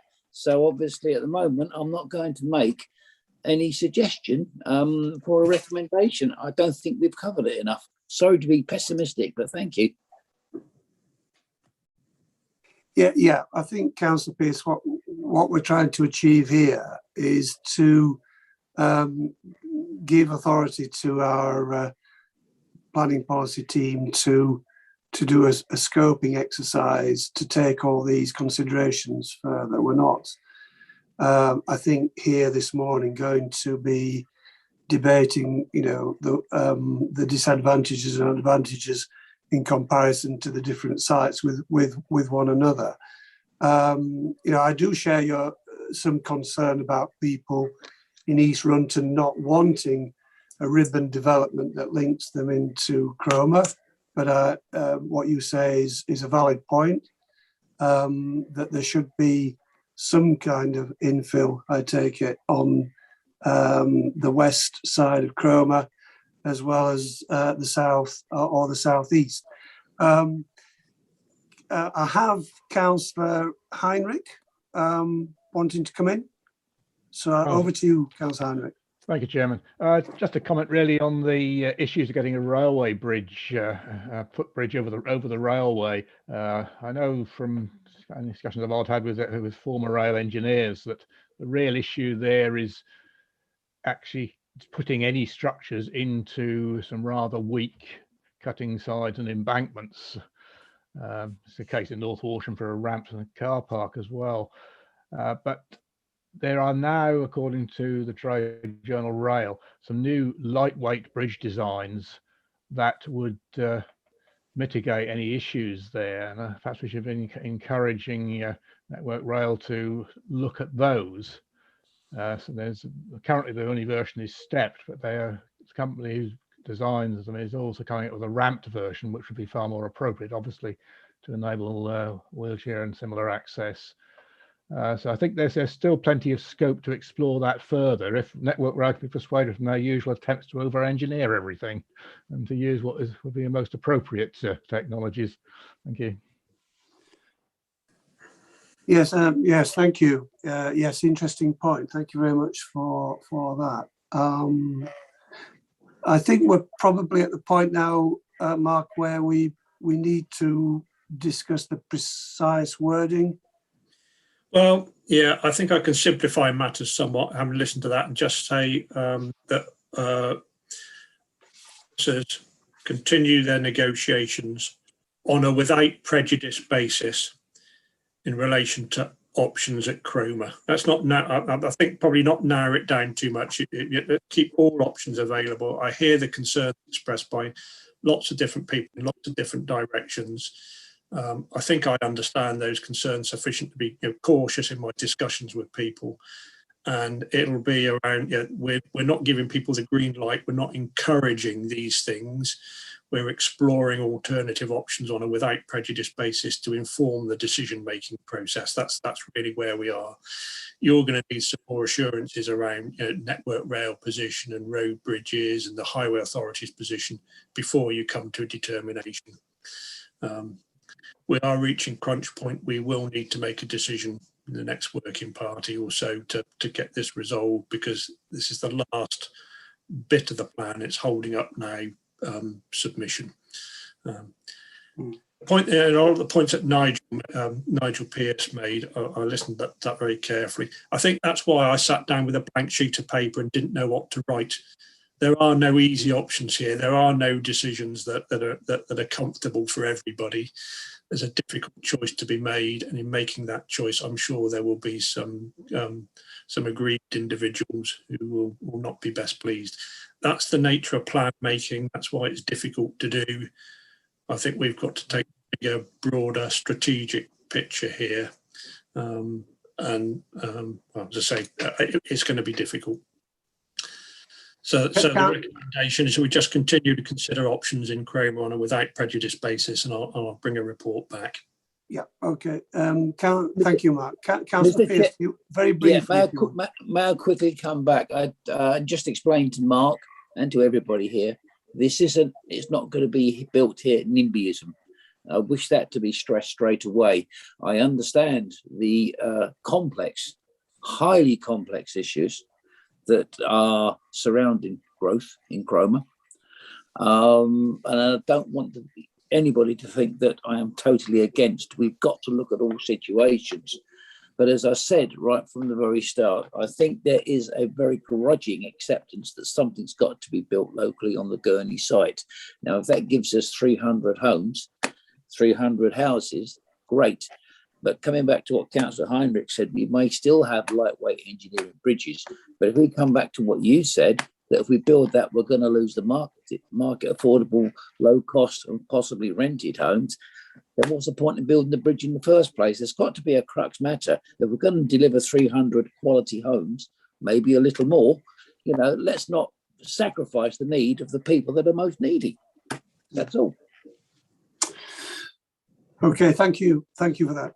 So I want to bring this item to a close. So we're just looking at the recommendation. Number one is to include the filling station in the Sculthorpe ward at Fakenham in the proposed allocation at Regulation 19 stage in the plan.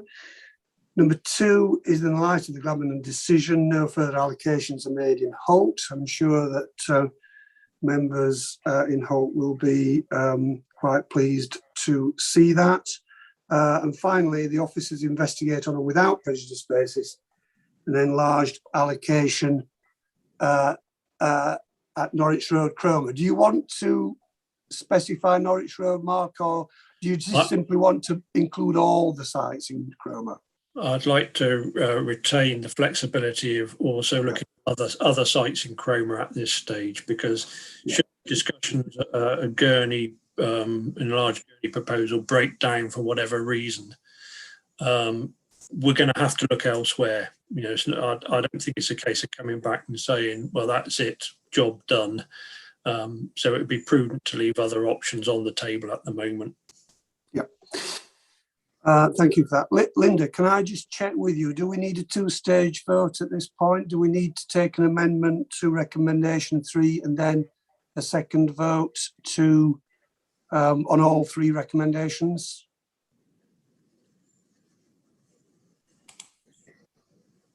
Yes, please. I think that would be for the best. Yes, yeah. So if, first of all, we can vote on recommendation 3, the amendment is to include all sites in Cromer, not just restricted to Norwich Road. Do I have a proposer and a seconder, please? Proposed, Councillor Heinrich. Seconded, Councillor Toy. Thank you very much for that. So if you can raise your hands for that amendment.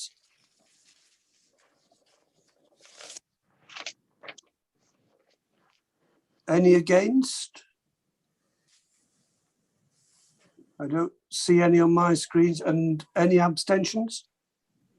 No, none at all. Can I just ask Linda if that's been passed unanimously? You can just help me out on that. Yes, I believe it was unanimous. I saw no dissent on that one. Thank you very much. And so the second part of the vote is to accept all 3 recommendations following that amendment to recommendation 3. If I can have a proposer, please. Councillor Grove-Jones and Councillor Punchard to second. That's okay. And again, all those in favour, if you could raise your hands, please. Thank you very much. Any against? I don't see any. And any abstentions? None that I can see. So that's carried unanimously, I think, Linda. Is that correct? Yes, I believe that was unanimous. Okay, thank you very much. Thank you. Right, I'm conscious of time, so I just want to move to the last item on the agenda, if I may, which is the update on the North Walsham development. And I believe we have Officer Stuart Harrison on the call. Yes, Mr. Chairman. Good morning. Good morning to you, Stuart. If I can hand over to you. Thank you. Yes, thank you, Mr. Chairman. I'm just going to give you a verbal update aided by a brief presentation, just laying out some of the consultation feedback that we've had recently to the North Walsham West consultation.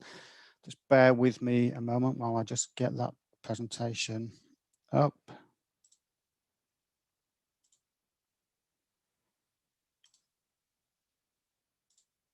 Okay, hopefully you can see a PowerPoint presentation. Yes, I can. Excellent. Thank you. Thank you very much. Yes, I'll try and keep this reasonably brief. I know time is progressing. Our consultation on North Walsham West ran from 24th of May to 24th of June, approximately a calendar month. It was a web-based consultation, understandably because of the ongoing COVID restrictions that we had at the time and various concerns that we had about mass public events. And I do recall, I think we brought a preview of the consultation website to Working Party. Obviously, the consultation was on the proposed allocation of a major sustainable urban western extension in North Walsham, proposing 1,800 homes, 7 hectares of employment land, a new link road, and significant areas of open space and green infrastructure. So the public engagement and consultation, I think we were quite clear and upfront on the website and to the public that this was not a consultation on the principle of the allocation. The council and the Working Party has already agreed the approach to housing growth, to housing numbers, and even the allocations for North Walsham. This was a consultation on presenting to the public for the first time our initial high-level ideas for how the site could be developed, which is built on a lot of dialogue that we've had over the past months and year with local stakeholders and partners. We presented to the public via the website the draft aims and key requirements that we had for the site. And we also presented, just for illustrative purposes, a plan showing how the site could be laid out in the future. Working with our comms team, who did some excellent work in getting the message out there. There was a lot of social media posts by our comms team. Press releases went to the local press, and there was a number of stories run by the local press. The town council put notices up in all of their notice boards, and we put a number of posters and notices up all around the town in prominent locations. And partners also, shared and forwarded on the consultation information. So the publicity was, I think, excellent from our comms team, and they did a great job. Here is just an idea of what it looked like for those who didn't see it. So on the right hand side of the screen, that was the landing page for the website that we constructed. On the left hand side was just the example illustrative plan. Again, this was just one idea, showing people in a visual way what the site and the various land uses could look like. So moving on to the consultation, we received well over 430 individual responses, which came from around about 200 people. We also received quite a number of email representations, mainly from partners and stakeholders, giving more technical responses. It's fair to say that the consultation was a great success as far as numbers were concerned, as far as people actually engaging with the website concerned. That 430 responses and 200 people is way in excess of what we probably would have anticipated. So I think the website and the information put out there did its job.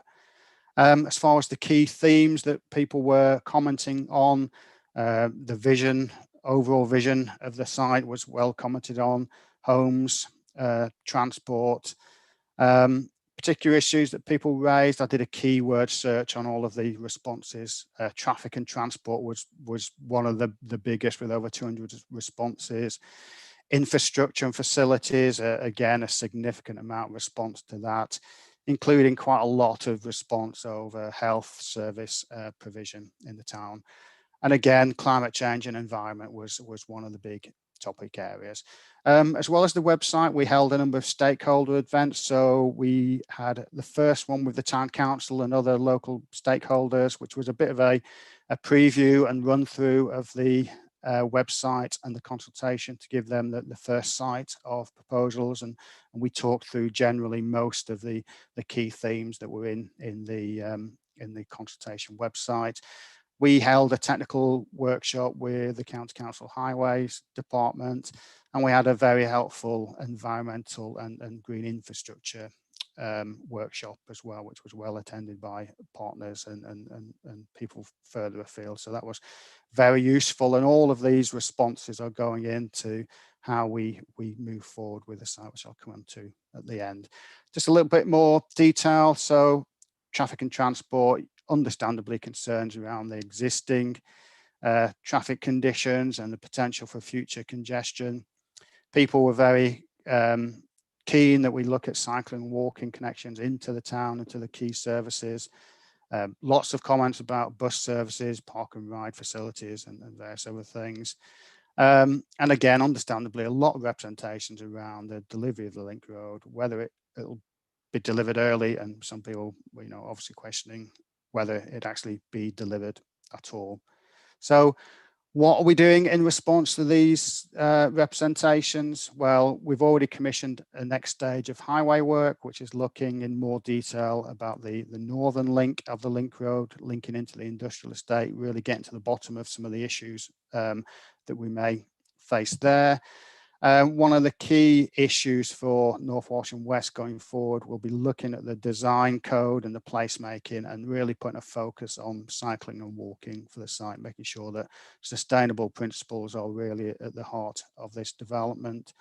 And obviously ongoing and continuing close partnership working with partners on all of the traffic and transport issues, not just obviously the technical specialists, but all local stakeholders as well. Infrastructure, as you can all imagine, was a big issue for people, really concerned about the level of infrastructure on the site, whether it be delivered piecemeal, late, early, etc. And as I alluded to, really concerned about the impact on what people said was already stretched services such as doctors and dentists. A broader piece of infrastructure work that we are doing and we have been doing over the past year or so is an infrastructure position statement. Now, we've been doing really detailed focus work with all infrastructure partners, whether that's electricity, angling water, education, etc., really trying to get to the bottom of what all infrastructure requirements are plan-wide. But specifically for North Walsham, we are starting to drill down and focus and have conversations with all infrastructure providers on what's required at North Walsham West and how it gets delivered. As I say there's no significant showstoppers as far as some of the key issues regarding utilities, education, water. But obviously, you know, as I said, we'll be doing further work on that and really getting to a full understanding of issues.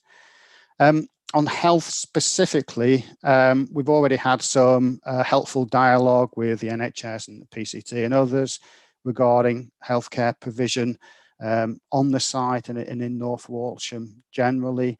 I'm looking to arrange a meeting imminently with them just to take forward some specific work there, just to really have an understanding on particularly the primary care provision in the town and what land potentially could be provided as part of North Walsham West to support that.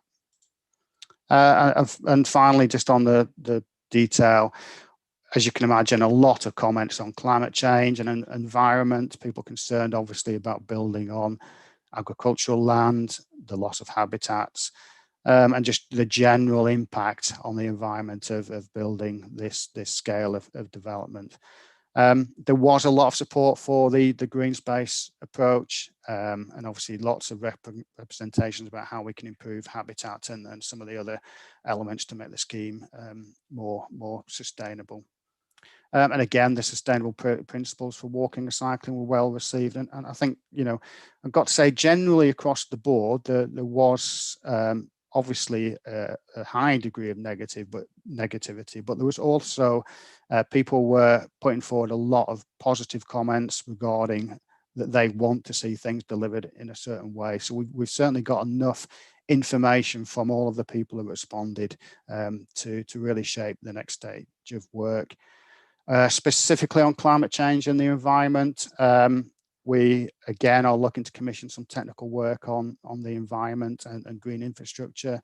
That work is being scoped at the moment, and that will really define this development as far as providing the green space, providing the landscaping, providing the sustainable urban drainage, the cycling and walking principles, etc. And as I say there, try and position North Walsham West as an exemplar scheme as far as green infrastructure and environmental delivery is concerned.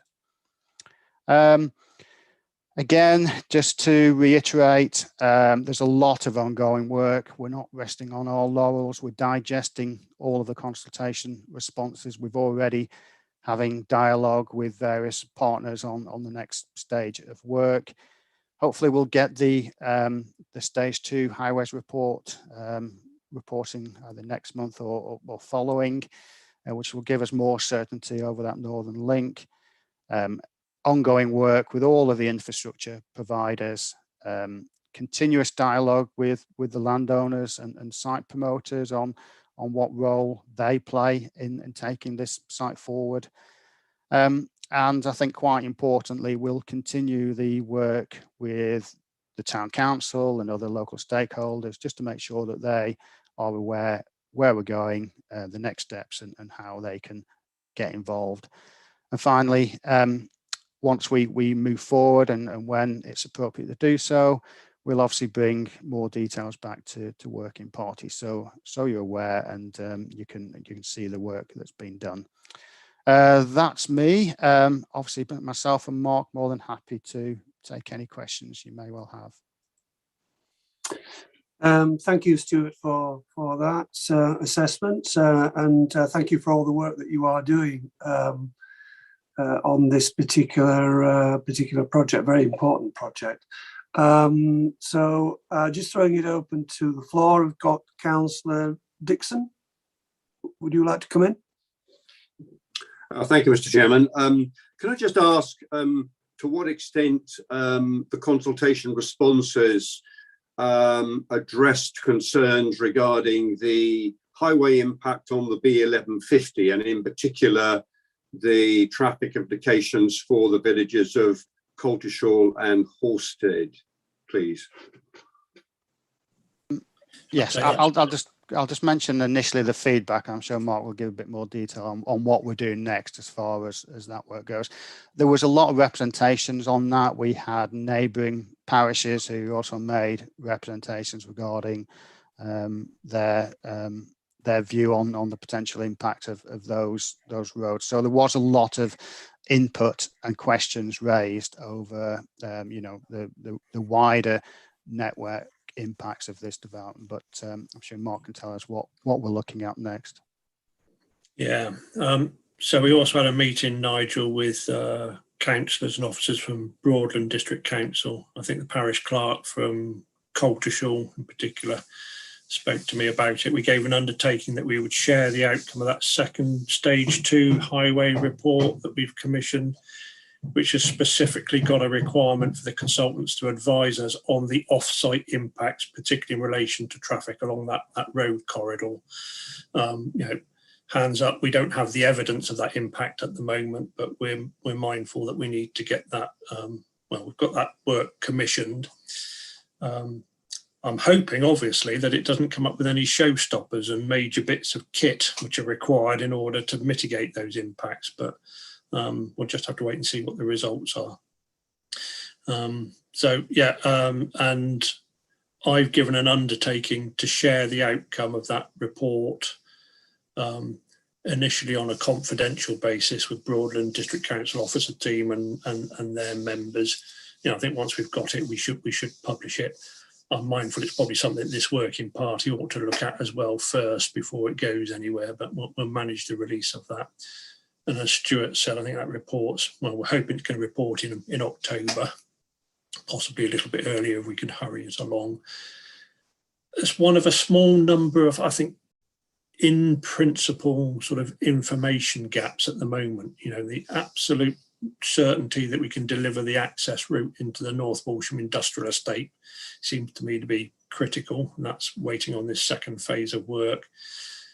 The scope and need for off-site highway improvements in North Walsham itself, particularly what we're doing around Aylsham Road, New Skyton Road, that sort of area, is obviously creating quite a bit of concern among the action group there. And I think we need to be more definitive about what it is we're going to propose there as a consequence of this scheme. And then this wider highway network impact off-site, particularly through Coltishall, and what, if anything, needs to be done there to mitigate those impacts. So there's sort of 3 areas where I'd say there's still a little bit of risk, if you like. The other stuff around accommodating the sort of infrastructure needs on the site, sustainable urban drainage, the health authority requirements for land take, education authority, I'm confident all of those things are just about sound planning and producing a good development brief and a good sort of supporting policy. But those 2 or 3 little bits of information at the moment that could go either way, I think is still fairly critical to the delivery of this scheme. And that's reflected in the consultation responses. Can I ask Mark if we're expected to sort of finalise the development brief to coincide with Regulation 19? That's a very good question. Wish you hadn't asked it, really. Sorry about that. No, I think wasn't intentional. No, I think we do need to confront this because obviously North Walsham members in particular wanted to see the development brief prepared and available for consultation alongside the draft plan. And to be honest, that was something I recommended that we should do, that we don't leave the development brief until after the local plan has been prepared. We do it in parallel. The timetable now looks difficult to achieve. You know, if we're going to go out to consultation in September-ish on the local plan, hands up, we're not going to have a completed development brief in September from where we are now. That simply is not going to happen. So whether we are comfortable proceeding with consultation on the local plan on the basis of the work done so far on the brief or not is an issue. And I think it is an issue that the local, the working party might have to have a think about when we bring the Reg 19 plan back and they see how much progress, or if you like, lack of progress, if you want to describe it in that way, has been made on the development brief at that particular point in time. My own view is that we've made substantial progress now on the preparation of the development brief, certainly the principles that will feed into it. I think we've gone beyond or nearly got to the point where we can demonstrate proof of concept that there aren't any major showstoppers. The one caveat, I think, is this northern link into the back of the industrial estate we need to be absolutely clear on. But I'd hope that if I could sit down with the working party and say, this is where we are, we now know that this is deliverable, we know that the northern link can be provided, we've scoped out the extent of the other highway works around the town, we've got an understanding of what they're going to look like. We now have sufficient confidence to proceed with local plan consultation. The development brief, as I said, for me, I think we've reached the point where we probably need to bring in some professional expertise from outside in terms of putting an actual brief together. I think Stuart's done a creditable job so far on the web pages and showing some ideas, but I think we probably need some professional support now to do the final brief. And I suspect that might take several months to do. And we don't have several months to delay the local plan. So, you know, I think it's going to be a key decision probably at the next working party or maybe the one after about do we press go on the local plan, recognising where we are on the development brief. Okay. That's where we are. Yeah, okay, thank you for that. I've got a hand raised from Councillor Nigel Lloyd. Councillor Lloyd. Yeah, thank you, Chair. I just wanted to say it was a worthwhile and very well attended consultation. Obviously, there's a lot of concern in the town. I think all North Walsham members would agree, even those that don't represent the West Walls like myself. There's a couple of things. The timing of the infrastructure, particularly the roads, the link road between the Norwich Road and Cromer Road is an important issue for people in the town. What we don't want is incremental development occurring across that strip of countryside with rat runs appearing and all that sort of thing. It's important that there's an early delivery of that infrastructure. In my view, I'm hoping that we will be pushing for that. Councillor Dixon makes some good points about what I would say the unintended consequences of 2,000 homes in that side of the town with regard to traffic build-up in Coltishall, which is already a pinch point. And it'll be interesting to see what Highways and Broadland come back with on that issue. And the third point I just wanted to make was that as you'd expect, properties that are currently bordering the new development there are clearly not happy at all. You know this already, Mark. We've had discussions and positive discussions about it. But I wouldn't like those people to be forgotten. And if we can make some sort of wildlife corridor between those homes on certainly Norwich Road and Skyton Road, that would be a great benefit and put a lot of residents' concerns at risk if we can, in the design brief, that we consider those aspects for those residents.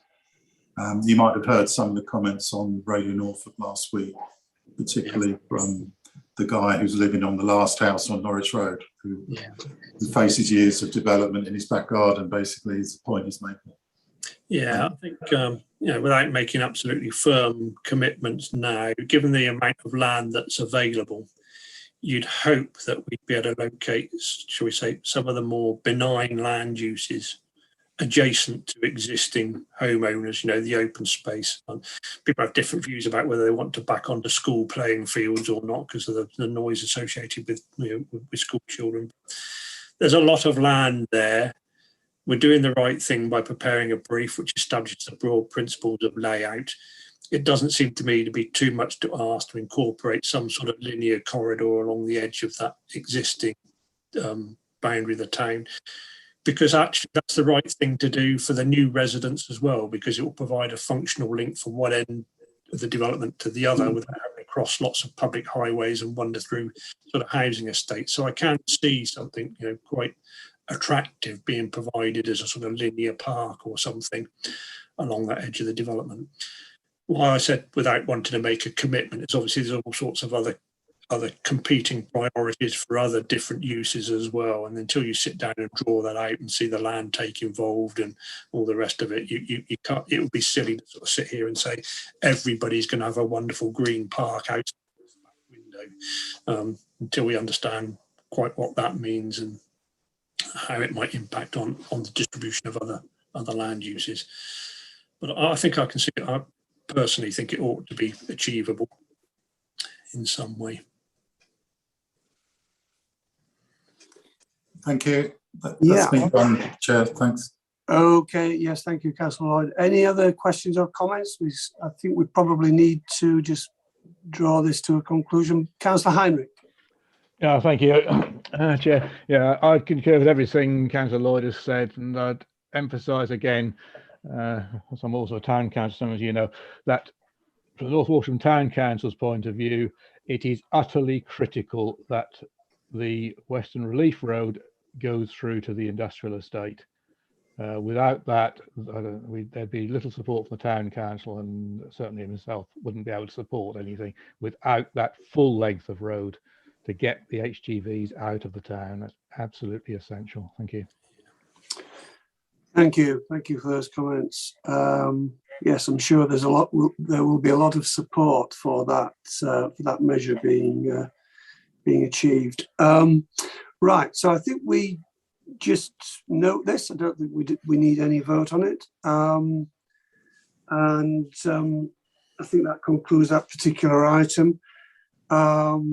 Item 10, we have no business emanating from item 4. 11, no press or public. No exempt matters or business under items 12 or 13 that I'm aware of. So at this particular point, which is